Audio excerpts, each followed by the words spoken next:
Welcome to Mayor Victor Gordo's 2026 State of the City Address. I'm Jess Rivas, and I'm honored to both represent our neighbors in District 5 and to serve as your Vice Mayor. Yay.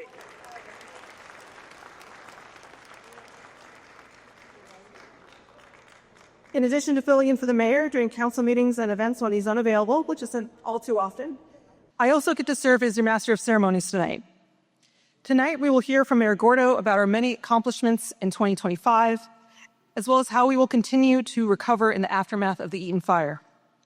But before we get to that, I would like to take a moment to acknowledge our city leadership and dignitaries. I'd like to start with my fellow esteemed Pasadena council members, Council Member Tyrone Hampton,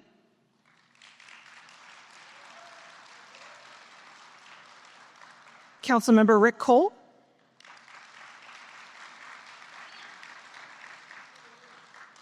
Councilmember Justin Jones,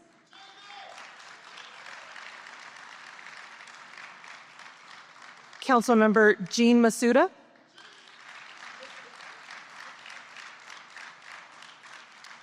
Councilmember Jason Lyon,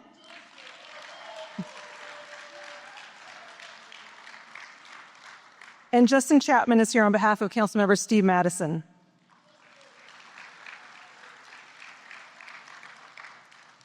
I'd also like to welcome representatives from the offices of Congressmember Judy Chu,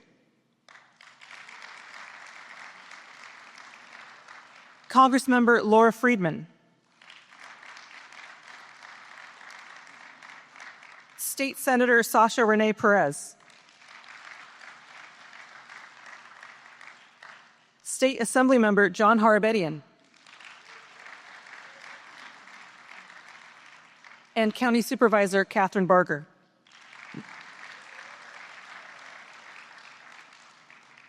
Please also welcome the PUSD Board of Education and their leadership. I believe we have several board members here.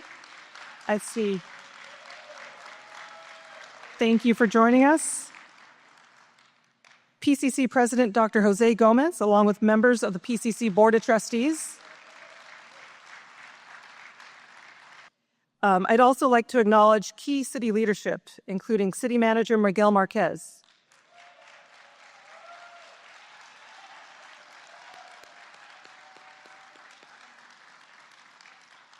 City Attorney Michelle Bonaris,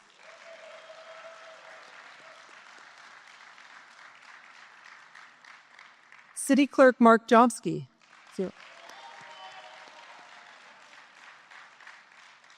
and our entire executive leadership team.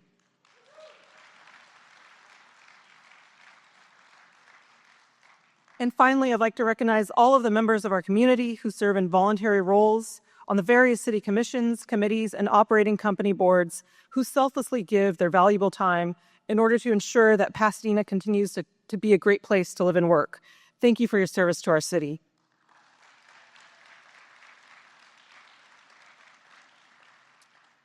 Now, please join me in welcoming Council Member for District 3, Justin Jones, who will lead us in the Pledge of Allegiance and also welcome you to District 3.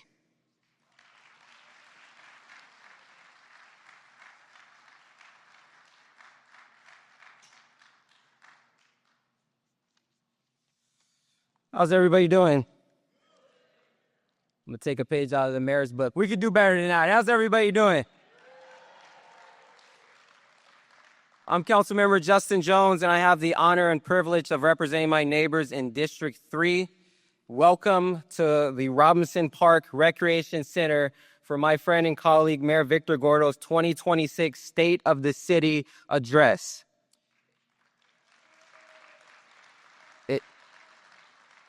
It's a pleasure to be among neighbors, community leaders, advocates, clergy, public servants this evening. Strong cities are built not only by leaders, but by neighbors who believe in shared responsibility and good governance. The passion in this room reminds us that progress is not made alone, but through collective action. And if I could just take a quick, brief point of privilege to address all the issues that have been going around across our country, including here right at home. Some of our neighbors have been made to feel uncomfortable in their own communities and uncertain in their own homes. That reality should concern us all. As we approach Black History Month, we are reminded that progress is never guaranteed. It must be protected. History teaches us that when dignity is challenged, communities move forward not through division, but through unity, courage, and care for one another. Pasadena has a long history of protecting the health, safety, and dignity of its residents. When challenges arise, we respond not with fear, but with care. This year, the mayor, myself, and our colleagues worked closely with community partners and residents to respond to the SNAP crisis, making sure families had support, access, and reassurance when they needed it most. This work reflects one of the many ways we've stepped up locally to respond to federal cuts and threats that have threatened the basic needs of families in our community. We remain committed to standing with our residents and protecting their civil rights, because trust and dignity are the foundation of a strong city. So as neighbors, we've overcome before and we will overcome again. So my neighbors, please stand as we say the Pledge of Allegiance to the flag. Ready? Begin. I pledge allegiance to the flag of the United States of America and to the republic for which it stands, one nation, under God, indivisible, with liberty and justice for all. You may be seated. Thank you.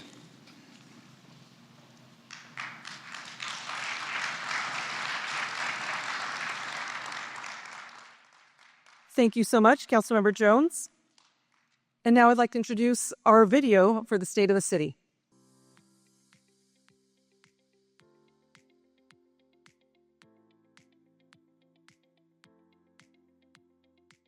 After the devastating Eaton fire on January 7th and the loss of 185 structures in Pasadena, 2025 was a year focused on rebuilding and recovery. The community was united in their effort to support those affected by hosting donation drives, organizing grab-and-go meal sites for students, and developing disaster resource programs. We would like to recognize the heartfelt gratitude all of the volunteers, nonprofit organizations, community and educational foundations, and city staff for their service and dedication during this difficult time. Taking steps to move forward, the city is streamlining the permitting process and expediting approvals for temporary housing like ADUs and modular homes. The planning department waived nearly all plan review and permit fees and offers free 30-minute virtual consultations with a planner of the day for rebuilding guidance and property-related zoning issues. Serving as an uplifting milestone, an Upper Hastings Ranch couple held their housewarming party on November 25th, making it the first house rebuilt in the Eaton Fire burn zone in Pasadena and just in time for Thanksgiving. The city is even more focused on making sure residents are ready in the future by providing training through CERT or the new Prepared Pasadena program, a one-day session that concentrates primarily on the hands-on skills that can save lives. Furthermore, Pasadena is actively launching and updating the 2025 Local Hazard Mitigation Plan. One of the most essential elements of keeping the public informed about emergencies and other vital information is through social media. The Communications and Marketing Office gained 57,000 new followers in 2025, giving residents access to fast and reliable city information, totaling 300,000 across platforms. While the community response during the Eaton fire was astounding, what makes Pasadena special is how it's stitched into the fabric of the city to help those in need 365 days a year. Whether it's the 6,500 gifts gathered during the Spark of Love toy drive, or the over 4,100 lunch at the library meals provided at the Jefferson and Villa Park branches to address student food insecurity, to Pasadena Water and Power providing bill assistance to 528 of its customers. This is who we are. In Pasadena, looking out for one another isn't a moment, it's a way of life.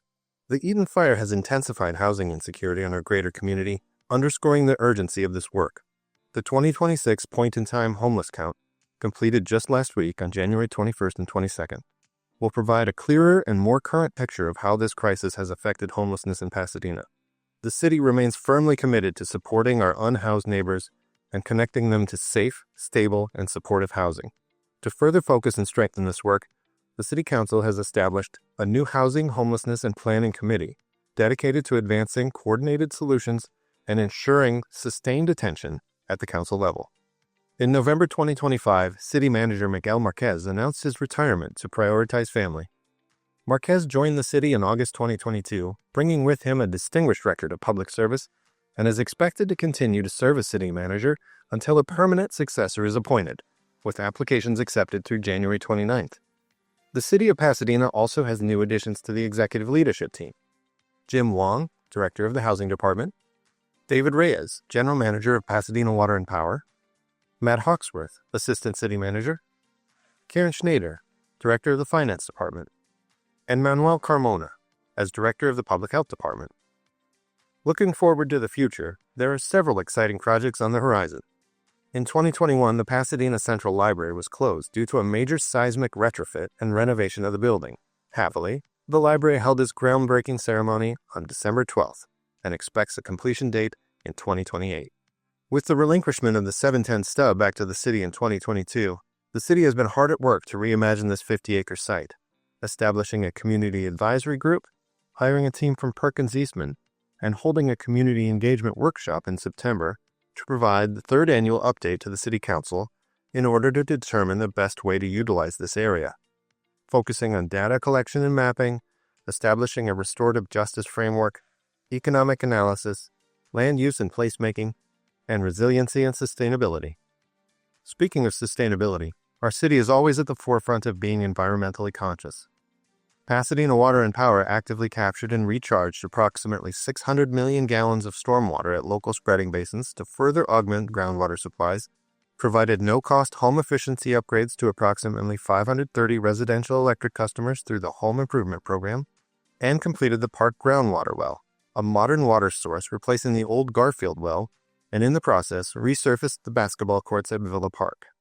The Public Works Department planted a total of 600 new trees in Pasadena, and the city also recently launched a new sustainability website to serve as a central hub of information for all the city's sustainability and environmental programs and initiatives. Part of what makes Pasadena such a great place to live is the investment in youth, business, and its people. The city provided year-round internships for over 200 youths from 14 to 24 years of age, allowing them to receive valuable work experience in city departments as part of the Realizing Opportunities Through Skillful Employment internship and ambassador programs. In September, the city held the Celebration of the Young Child, a week-long festival of Pasadena's commitment to young children and early learning. Even in a year marked by loss and uncertainty, Pasadena never lost sight of who we are. Across our neighborhoods, community celebrations continued to bring people together, reminding us of our shared humanity and collective joy. From the Black History Festival and Juneteenth celebration to Pasadena's Latino Heritage Festival, Love Loud and Proud, Parks After Dark, Art Night, Pasadena Chalk Fest, the Colorado Bridge Party, Walktober, the mayor's annual holiday tree lighting, and so many more. These moments of connection uplifted our city. They honored our history, celebrated our diversity, and affirmed that Pasadena's strength lies in its people. During a year filled with unbelievable challenges, these gatherings became acts of hope, spaces where healing, pride, and unity could flourish.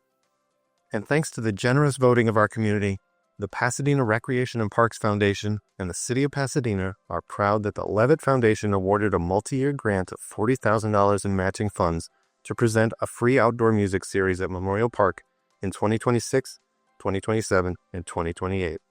The Economic Development Division continues to support local businesses with the Dine Out Pasadena Street Fest, grants, and the popular Shop Local program. Starting in October 2025, the Open Rewards pilot program, designed to reward consumers and support Pasadena's small business community, helps Pasadena shoppers earn 5% cash back on purchases made at local retailers and restaurants.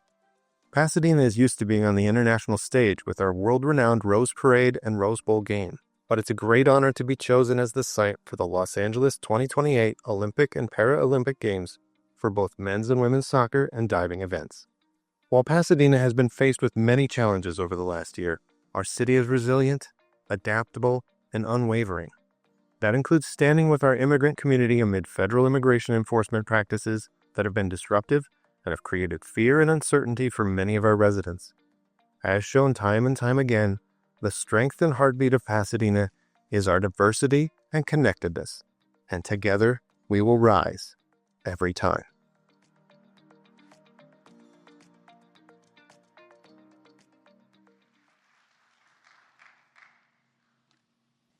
So we'll be hearing from Mayor Gordo in just a few moments, but as is customary for the Vice Mayor, I will share a few words before that.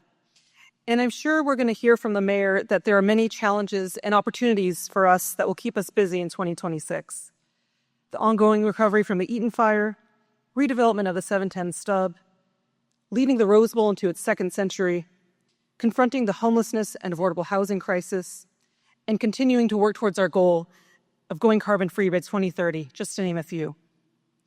But as I sat down to think about what I'd like to share with you tonight, my heart and my mind have been with everyone affected by the horrific ice raids we've been seeing here in Pasadena, across the country, and especially with our fellow Americans in Minnesota. Federal agents descended in on Pasadena this summer and are still here. It is not yet at the scale nor intensity that we are seeing over in Minnesota. Minneapolis has been an American city under siege and terrorized by the federal government. Immigrants, most of whom have no criminal record, harassed and snatched off the street. American citizens dragged from their homes without clothes into the snow. A family of American citizens driving home from a basketball game with a 6-month-old baby in the car, assaulted with flashbangs and tear gas. American citizens arrested while working at Target. Non-white police officers harassed and asked for their papers while off duty. Federal agents recklessly pointing their weapons at children. An American citizen, mother, and good neighbor, Renee Good, shot and killed by Jonathan Ross. And just this weekend, yet another American citizen, this time ICU nurse, Alex Preddy, executed by federal agents, currently unknown by name and known only by their cowardice, malice, and incompetence. These are blatant violations of our unalienable rights to life and to liberty, to be secure in our persons and in our homes from unreasonable searches and seizures, to due process, and to equal protection under the law. We cannot pretend that this is happening in some distant foreign land. The federal agents in Minnesota who are trampling on the Constitution have more funding than most of the world's militaries, and more than our own Marine Corps. More of them could be here soon. But we know we will be ready because we know how to look out for one another. Not only have we been inspired by the courage of Minnesotans working together, but just over a year ago, we faced the catastrophe of the Eaton fire. We know how to go door to door to check on our neighbors. We stood up in an emergency shelter within hours. We looked after one another to make sure we all had safe drinking water and PPE in the days and weeks following. We cleared fallen trees and debris across the city. We donated whatever we could to whoever needed it. And we comforted our neighbors facing incomprehensible loss. I know we will make it through whatever comes our way because all of that was done out of love. Love for our neighbor, no matter what they look like, what language they speak, or where they come from. And as we all know, Dr. Martin Luther King said, it is only love that can drive out hate. So on that note, please give a warm welcome to Mayor Victor Gordo, who will share about how we will rise together to meet any challenge in 2026.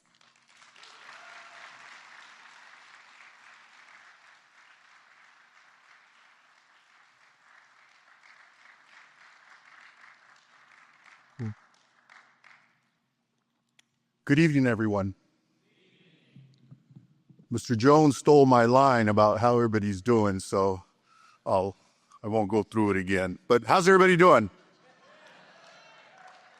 You know, we're here unified, and I do mean unified, not just in the recovery, but against unlawful and divisive fear being instilled in our community. And we're not going to stand for it. We're going to make our voices known. So I'm going to ask you one more time, and we're going to do it together. I'm going to ask everyone one more time. How's everybody doing? So welcome, and thank you for being here tonight. I want to acknowledge the Vice Mayor, my City Council colleagues who've been recognized, city employees who work hard each day on behalf of Pasadena, all of the community members who have stood shoulder to shoulder as we defend and protect our constitutional rights for everybody. Let's hear it for them as well.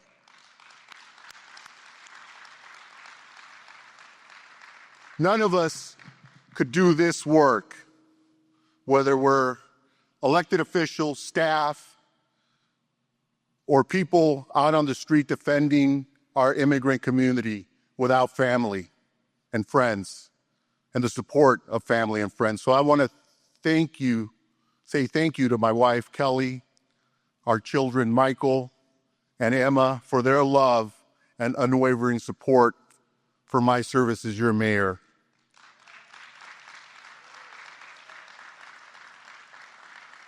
Kelly and Emma are here. Michael's living the rough life, studying in Europe and eating good food. We come together tonight a year after the Eaton fire, where so many of our families, friends, co-workers, neighbors, and loved ones lost everything. And our fellow Southern Californians suffered similar fates with other wildfires. We also come together tonight 8 months after federal immigration raids began in our community. For those affected by these events, my heart continues to go out to you. Last year at this time, I spoke about the need for all of us to draw upon our inner reserve of strength, determination, and resolve, and the importance of resiliency. After what we've been through over the last year, that statement still rings true, and we find ourselves rising together from recent adversities, and as a unified community facing what lies ahead. We cannot allow ICE or anyone else to divide us.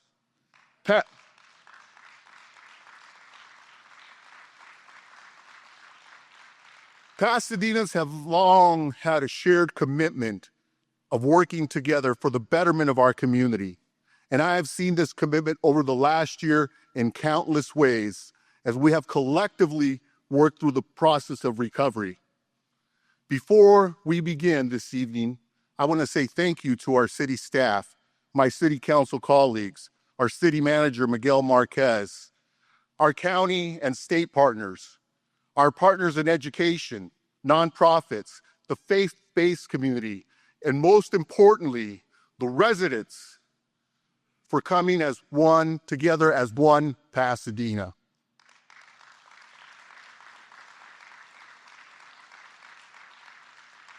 I am continually grateful everyone has come together during the last year to help our community recover and rebuild, and to help each other in this stressful, emotional, and hurtful time. As you saw in the video a moment ago, by rising together over the last year, we've made amazingly swift, great strides in our Eaton recovery efforts. And we have committed to continuing to work diligently on behalf of the community to make Pasadena whole again. Not only did we have the Eaton fire to contend with last year, but 5 months after the Eaton fire broke, we were faced with another challenge. We saw the immigration raids that began in Paramount spread quickly throughout our region. The reckless actions by the federal administration in Los Angeles, the San Gabriel Valley, and in our beloved city had a powerful traumatic impact on us, especially our immigrant community, of which I belong to. My father and family do as well. Using tactics meant to provoke fear and intimidation, these raids were not about public safety and unfolded against an alarming backdrop, peaceful protests in defense of immigration rights. Our Constitution and American values, the unlawful federalization of National Guard troops over the objection of Governor Newsom, and the deployment of active duty Marines in Southern California. These actions did not make us any more safe, but rather served to heighten tension, re-traumatize vulnerable communities, and threaten us all by eroding the rule of law. All the while, our community was continuing to recover from trauma, grief, and disruption caused by the Eaton fire. These overlapping crises compounded stress, fear, especially for our immigrant neighbors, both documented and undocumented, and I have been both. Together, we did not allow Pasadena, our home, to be a city under siege. Be assured that our Pasadena Police Department does not assist with or participate in the federal enforcement of civil federal immigration laws. With your help, we peacefully proved that our community is stronger than fear, stronger than intimidation, and stronger than any attempt to divide us. I would like to thank our community for its unwavering resolve. Many of the people standing in the back of this room have been there, continue to be there, and I'll be there with you. Let's not be baited by fear-based tactics and for responding with unity, dignity, and respect for our community. But make no mistake, ICE's attempt to bait and divide us continues. Just as January 7th, the day our community was commemorating the horrific Eaton fire and the lives and homes lost, ICE shamelessly reared its head in Pasadena yet again on the commemoration day. This shameful timing and attempt to inflict pain as we were comforting ourselves and each other in an attempt to heal is nothing short of outrageous and despicable and, dare I say, evil. And I remember what that fear felt like. As a child, we lived in a converted garage. I knew that if my parents didn't come home, I was to go and get a Folgers coffee can. This Folgers coffee can was under my parents' bed in the garage that we lived in. In that can was the list of names and phone numbers, copies of birth certificates, and identification cards. I was to take that can and knock on the neighbor's house and get help if my parents did not come home. That was starting at age 5. To everyone in this city, especially those who still feel afraid or targeted, know that you belong here.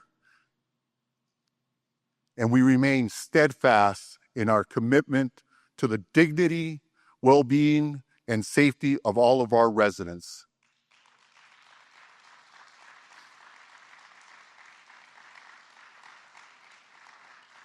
I say to all of us today, let's continue to rise together and stand with our neighbors.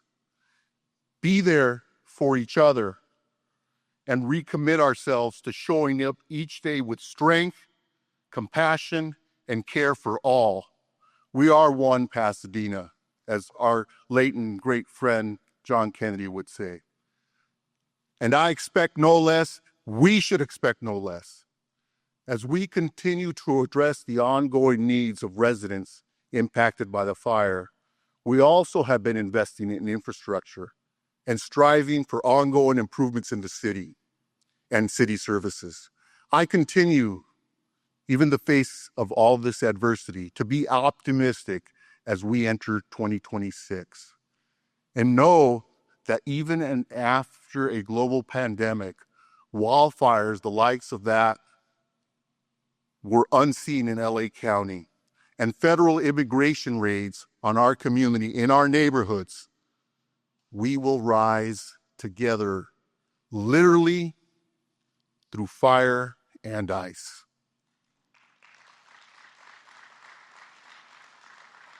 We must continue to work together as we always do, residents, businesses, civic leaders, in order to reach our collective goal of ensuring that Pasadena remains the crown jewel of the San Gabriel Valley for future generations, whether they're here now or coming in the future.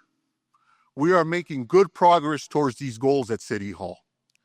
After 3.5 years of steady leadership, our city manager, Miguel Marquez, will be retiring this spring. Thank you for your service, Miguel.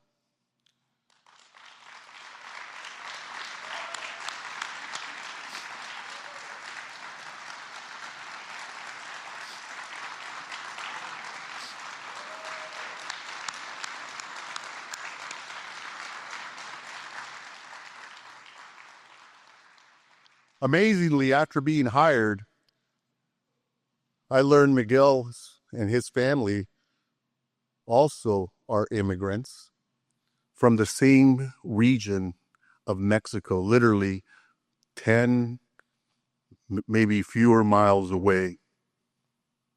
We didn't know that until we started talking after we hired him. And we've begun the nationwide search, not for his replacement, because some things and some people can't be replaced, but for a new city manager who will have to forge their own way, their own identity. In the meantime, our team of city employees at City Hall are steadfast in their commitment to working hard each day for the benefit of all that work, live, and play in Pasadena. Thank you to our city staff, residents, and community partners for all you continue to do each day to help Pasadena on its path to a full recovery. Let's talk about fiscal matters. Let's take a look at our finances. Slower economic growth continues to be the theme into 2026 and has been so for the last 3 years. Pasadena has weathered the economic cycle better than most, and our efforts in economic development to attract and retain business has been fruitful. We have relatively stable retail, restaurant, and entertainment economies, and our place in the health, science, and technology fields continues to grow. The city's general fund, these are the dollars that the city council has discretion over. Revenue has improved from $342 million, and by the way, in 2019 it was $264 million. But it has improved from $342 million budgeted in fiscal year 25 to $365 million this year. That reflects a 6.8% year-over-year increase. That increase was supported by the decision to take the full general fund transfer from the Light and Power Fund as required by the city charter, which provided an additional $11 million to fund core services and projects. Overall, the city's general fund is largely driven by strong property values and sales tax, which account for more than half of our general fund revenue. The city, we are fortunate, and we've built this, has a diverse property tax base with a total assessed valuation of more than $42.7 million. Transient occupancy tax, that's that tax that we all hate when we're told hotel is going to be, well, it used to be $100, now it's $300. And then you pay that extra amount and you find out it's $380. The TOT charged to hotel and short-term customers not only realized growth in 2025, unfortunately, due to increased stays related to the Eaton fire, but also from the opening of the new AC Hotel in the Playhouse District in April of last year. Tourism and convention travel has returned to normal levels this past fall, but more routine business travel during the week still has not returned to pre-COVID levels. And that's important. It tells us two things. One, people want to visit Pasadena. But COVID really has changed the way we do business. And during the week, business travel is down. Additionally, the city signed an agreement with VRBO just last year to ensure short-term rental guests who are coming to our city and enjoying our city are paying their fair share towards the tax as well. The transient occupancy tax, which was once hovered around $11 million in 2019, is now at $19.3 million. While sales tax revenue is the second largest revenue source behind property taxes in the general fund, it's realized mixed results. Just like the overall economy, depending on business type, new motor vehicle sales continue to show declines, along with grocery stores and service stations, and specialty stores.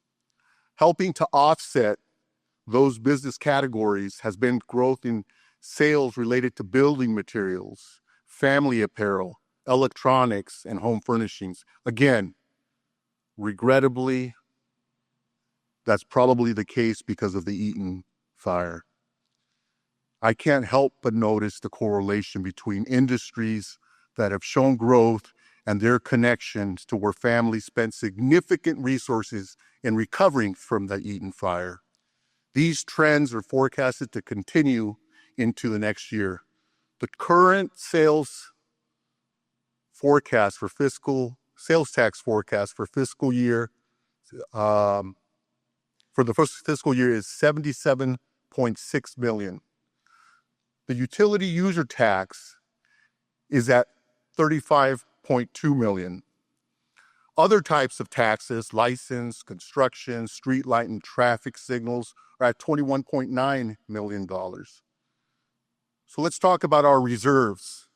After COVID, many argued for spending federal COVID reimbursement dollars on one-time expenditures, not knowing what the future might hold. Your city council, your staff resisted the urge to spend precious resources so freely on one-time expenditures. Instead, we deliberately rebuilt the city's reserves, and now, we built the city's reserves to prepare for a post-COVID emergency. Little did we know how quickly such an emergency might come and the form that it would take. In Pasadena, we did the right thing when we took a cautious financial approach. I'm proud to report that in the face of the latest tragedy, Pasadena's reserves are at an all-time high, exceeding even those pre-COVID levels. Thank you to my colleagues. Thank you to all of you for supporting that.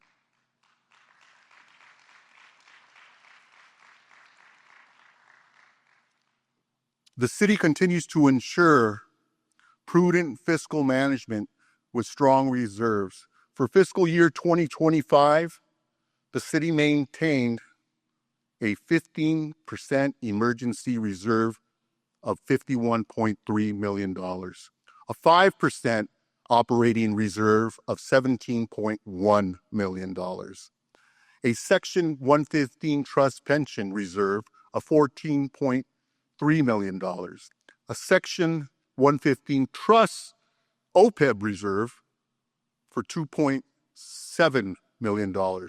So the grand total reserve, again, at an all-time high, better than pre-COVID, of $85.4 million. As other communities struggle, I'm happy to report that Pasadena is a strong financial footing.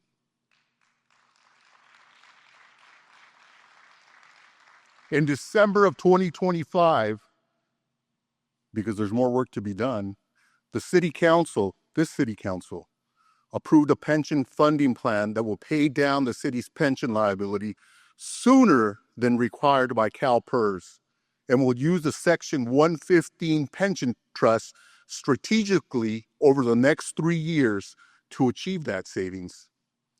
Saving the annual general fund operating dollars for the future while reducing our pension liability. Again, thank you to the staff, Thank you to my colleagues. Let's talk about the Rose Bowl Convention Center, and the Rose Bowl and the Convention Center. Real, what would I say? Real treasures for our community. But we learned something about these treasures. They played a critical role in the Eaton fire, in the city's response to the Eaton fire. And both operating companies realized near-term losses from postponed or canceled events. Despite the loss of revenue that may negatively impact this year's fiscal year, both operating companies continue to have a positive long-term outlook with a robust calendar of events planned and continued high demand for golf and golf amenities. Thank you, golfers. Equally important, the Rose Bowl and the Convention Center help keep our city vibrant, exciting by attracting people and events, visitors to Pasadena. Now let's talk about a not so rosy picture. Let's talk about our federal and state economic outlook. The federal outlook regarding their budget and funding levels continues to center around reductions or the ongoing threat of complete elimination of programs. The city's housing, public health, and workforce development programs rely heavily on federal funding for much of their operational programs.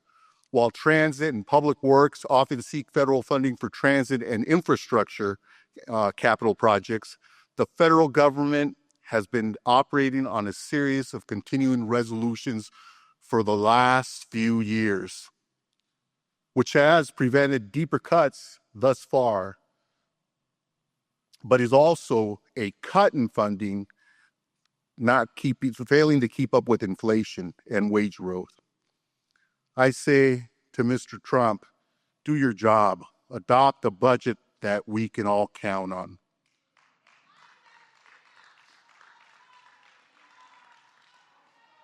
Courts around the nation have fortunately ruled against the federal government many times over the last year, preventing funding cuts or unreasonable contract terms, which has allowed the city to maintain minimal critical services. And by the way, one of those unreasonable requests, contract demands, has been to participate in the federal immigration raids. And we have refused to sign and will continue to refuse to sign such unreasonable and vitriolic contract terms. Pasadena historically utilized modest yet realistic financial projections to fund critical services provided to the community, and we'll continue to do so to ensure our financial outlook remains stable. The governor's budget, shifting from the federal, as proposed on January 8th, was presented as balanced and cited revenues more than originally forecast for this current year. It's important to note that I'm concerned about that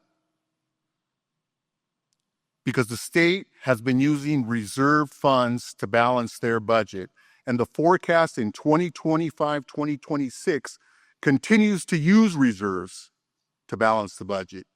Even more concerning, listen to this, is the governor's budget is forecasting a $3 billion deficit while balancing with reserves.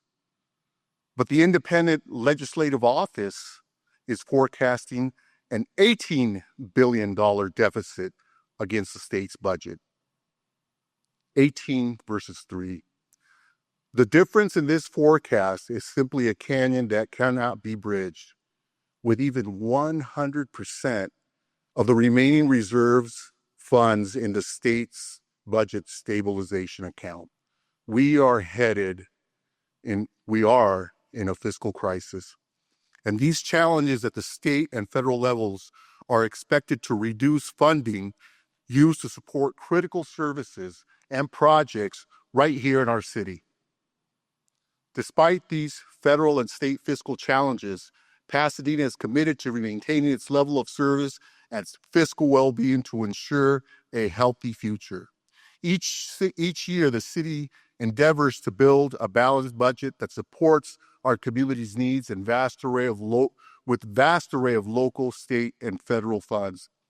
We often focus on the $365 million of the city's general fund, and our goal is to utilize most appropriately not just the 365, but the $1.16 billion the city has access to for programs and services.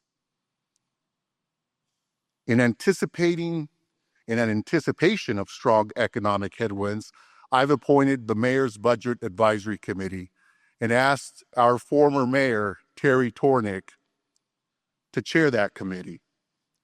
Mayor Tornick is joined by city staff, community members, including our former city manager, Cynthia Kurtz, who's out there, and representatives from all of our labor groups, because our labor groups are our partners.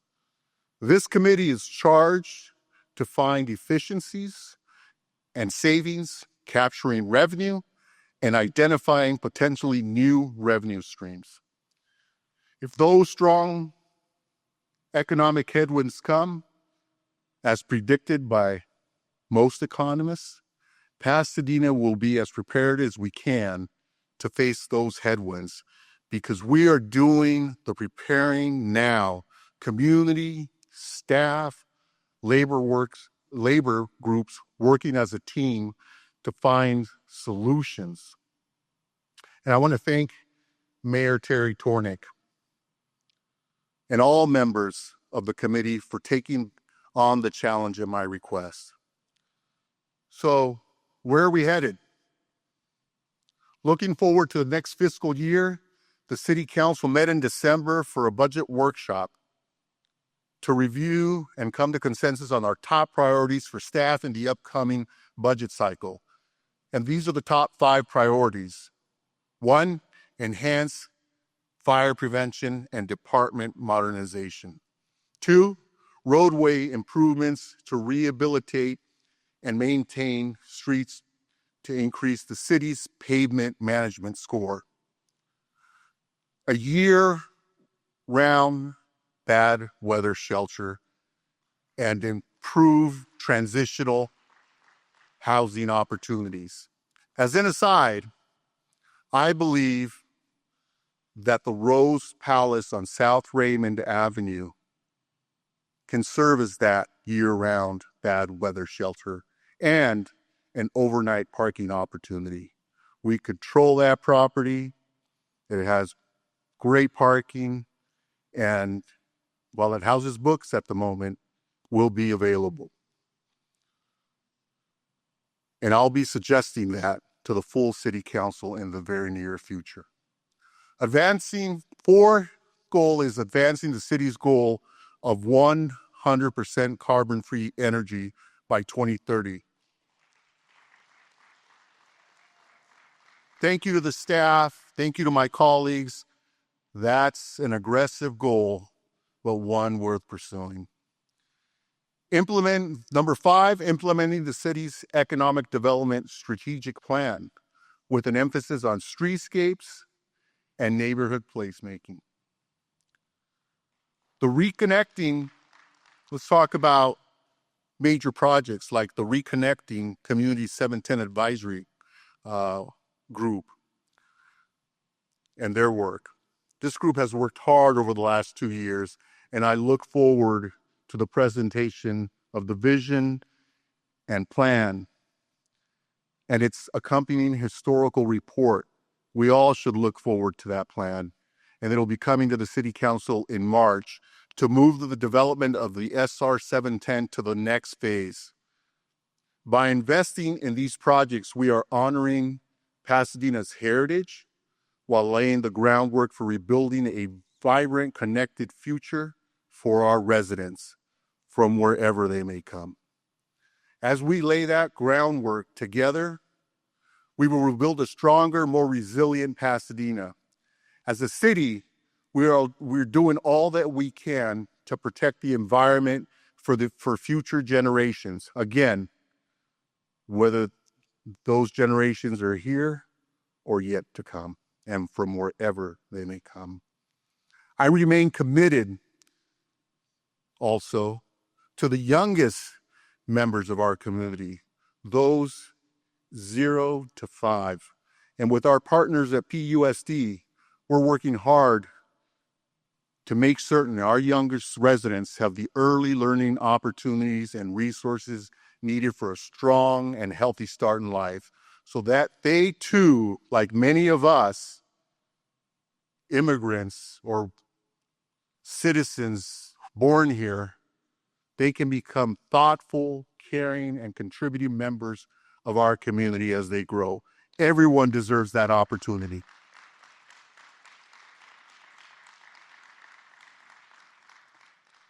With the extension of the recovery effort, we're continuing to support our local small businesses and working on a variety of projects like the SR 710 Reconnecting Pasadena Master Plan, and importantly, renovation of our beloved Central Library.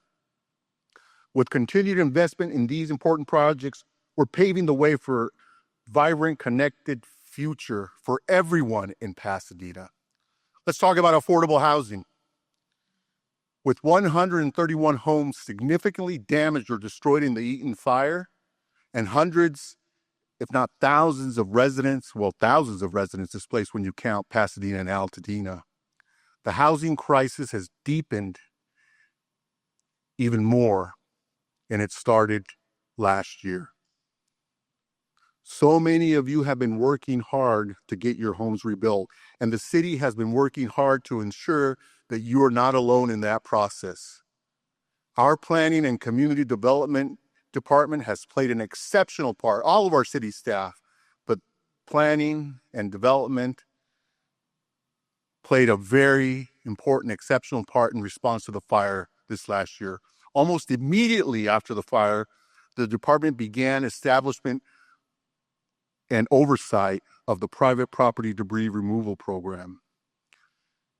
And that was in close coordination with the Army Corps of Engineers.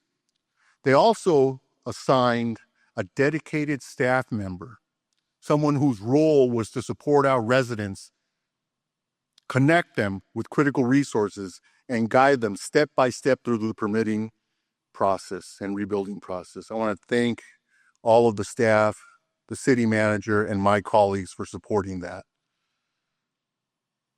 The department also established expedited rebuild applications and reviews, provided next business day inspections, implemented the city council's policy to waive nearly all plan check and permitting fees, all the while maintaining rigorous safety standards.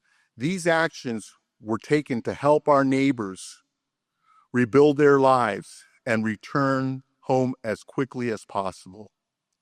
I am happy to report that the city has received 80 building permit applications for fire-damaged properties, including 50 to rebuild single-family homes. To date, give it up. To date, 20 rebuild permits have been issued, with 10 more fully approved and ready for issuance. More importantly, we're already seeing families come home. One family, and you saw their picture completed in the video, completed their home in time to celebrate Thanksgiving, with others nearing completion. But even with this great news, friends, about the progress and rebuilding of homes that were lost in the Eaton fire, we all continue to be concerned with the rising cost of housing and the availability of affordable housing. Over the past 4 years, Pasadena has constructed 322 affordable housing units, representing 15% of all new housing that's been built. And these include options for low-income families, workforce housing, and permanent supportive housing. Also, 868 market rate units were converted to affordable and workforce housing. Today,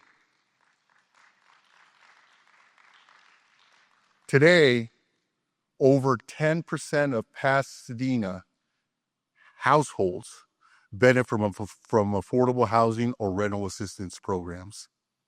Over the last year, our housing department leveraged over $6.25 million in state and regional housing trust funding to expand affordable housing opportunities, including ADUs, placing 26 local MASH trainees in career track jobs, and reopening the bad weather shelter after needed renovations. And they will continue to vigilantly monitor and respond to federal housing policies in order to ensure Pasadena remains an exclusive and diverse community. And I want to thank my council colleagues for also supporting the project at Villa and Lake that will provide even more affordable housing. I'm talking about the Kaiser property. More affordable housing, as well as desperately needed health and mental health services.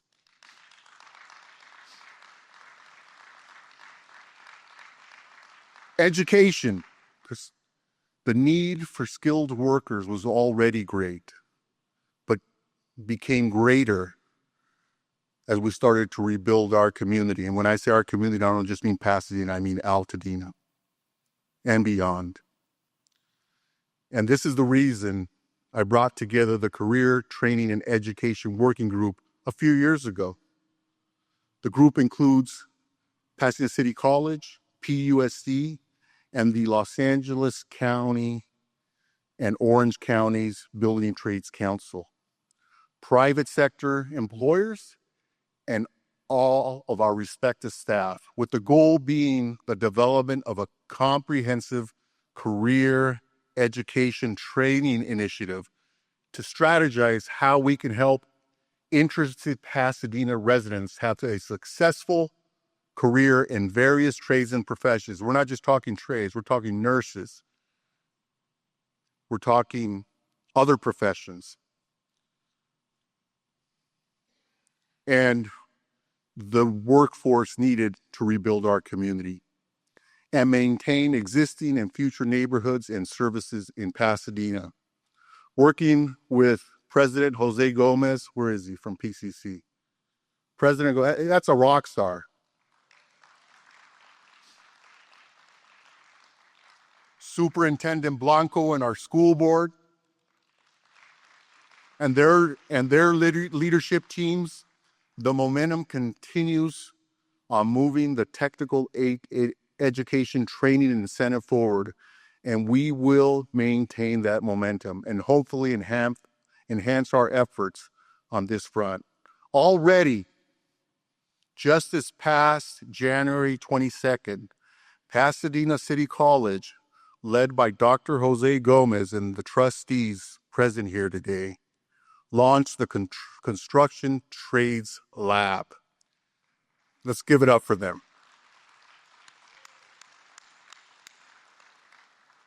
This is just the first step in realizing our collective goals towards a comprehensive technical career training center. We visited other centers throughout the state and other parts of the country, and we believe our model here in Pasadena will surpass every single one of them. And Dr. Gomez, thank you. Thank you, because our community needs it, our people deserve it, and together we will get it done. So what's happening in Pasadena? Concurrent with our rebuilding efforts, Pasadena continues to thrive as a hub of economic activity and innovation. From AI, robotics, life science, and quantum technologies, to healthcare, hospitality, and tourism, we are home to businesses that will build our community's future and solve world problems. Over the past year, we cut the ribbon at Keck Medicines of USC's new 100,000 square foot facility in the Heart District, a state-of-the-art addition to our healthcare landscapes. Caltech's proposed 100,000 square foot innovation and research building began its entitlement process this year, signaling sustained growth in advanced research and commercialization, strengthening Pasadena's role as a magnet for deep tech firms and high-wage research and development. Prenuvo, anybody ever heard of that? I hadn't either. Prenuvo opened on South Lake, offering advanced diagnostic imaging and continuing Pasadena's proud legacy and leadership in health and wellness. Pasadena companies are developing technologies really that will solve real-world challenges and create positive change, not just for us here at home, but for people all over the world. Founded here, as an example, 60 years ago, Tetra Tech, right here in East Pasadena, has grown from a small startup into a global technical leader with more than 25,000 employees. From its Pasadena headquarters, right here in East Pasadena, Mr. Masuda's district. The company supports resilience and environmental recovery efforts, including cleanup, following the Eden Fire, demonstrating Pasadena companies make a global impact while remaining rooted locally. That's why that Caltech Innovation Center is so important. We also continue to attract new, wait for it, and exciting culinary offerings in the city. We welcomed Javier's and a growing number of independent coffee and bakery spots, independent being the key word. This summer, we debuted 14 new and upgraded dining patios and celebrated with a street festival that drew nearly 3,000 guests to sample Pasadena's food offerings. Our restaurant community demonstrated extraordinary generosity. Let's give it up for them, because during the fire, our restaurants donated meals to those in need. There's a lot happening in Pasadena, and it should be a source of pride to all of us that these businesses create not only jobs, but also enhance the vibrancy of our community. In closing, let me say this. In my 6th year as your mayor and over 3 decades of serving our city, I'm eager,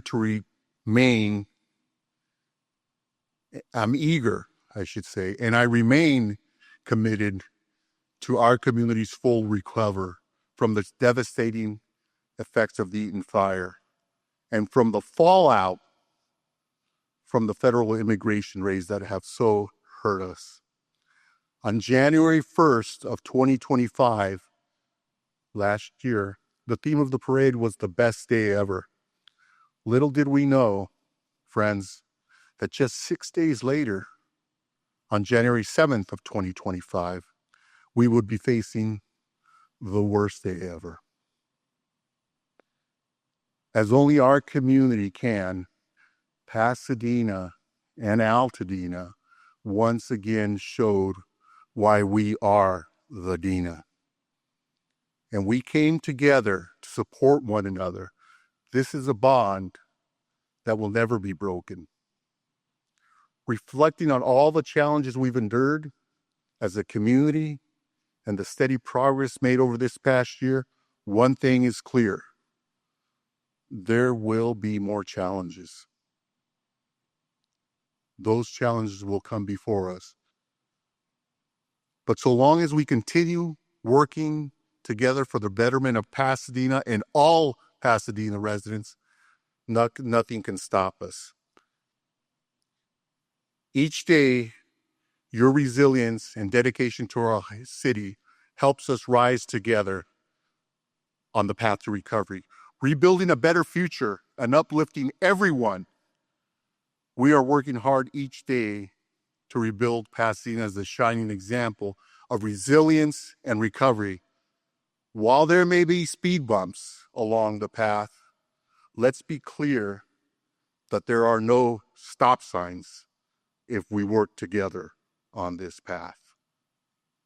Our future as the center of the universe, had to work that in, remains bright and strong, and we will not be deterred. We are one Pasadena, and nobody rises together or does community. Yeah, I just made up a new verb. Nobody does it quite like us. In 2021, you will recall I said it was a time like no other. In 2022, I said we would be stronger together. In 2023, I said, together we thrive, Pasadena. In 2024, I said we were leaping into the future. Last year, we were resilient, Pasadena, rebuilding our community's future. And this past year has certainly been a master class in resilience. Let me tell you. Now, we are rising together, Pasadena. Whether it's natural disaster or horrific man-made disaster brought to us by the federal government affecting our community, we are rising together. And each one of us plays an important and crucial part. I want to thank everyone that's reached out to me over the last year to let me know about the progress of rebuilding and to be willing to criticize me, including tonight, because that makes us stronger. That makes us stronger. And for this, I'm grateful because it helps double my resolve to do everything possible to heal and strengthen our community's lasting bond.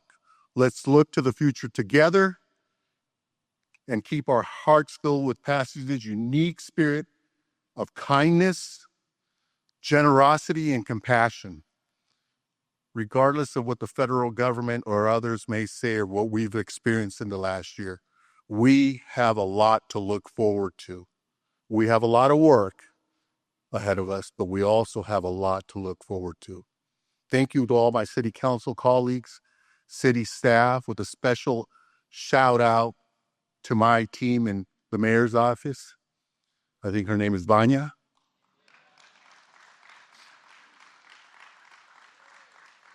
There's another one named Araceli.